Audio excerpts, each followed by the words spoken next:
यस्य नाभिर्वियदसुरनिलश्चन्द्रसूर्यौ च नेत्रे कर्णावाशा शिरोद्यौर्मुखमपि दहनो यस्य वास्तेयमब्धिः अन्तस्तम् यस्य विश्वम् सुरनरखगो भोगि गन्धर्वदैत्यैः चित्रम् रम्यते तम् त्रिभुवनवपुषम् विष्णुमीशम् नमामि।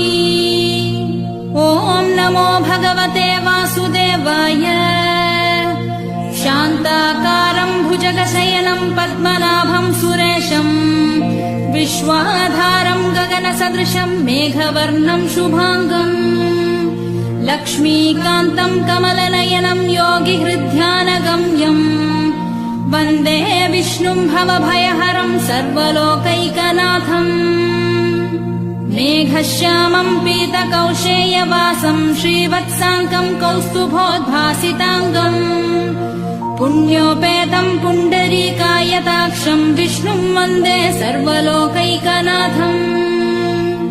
नमः समस्तभूतानामादिभूताय भूभृते अनेकरूपरूपाय विष्णवे प्रभविष्णवे सशङ्खचक्रम् सकिरीटकुण्डलम् सपीतवस्त्रम् सरसीरुहेक्षणम् सहारवक्षस्थलशोभिकौस्तुभम् नमामि विष्णुम् शिरसा चतुर्भुजम्।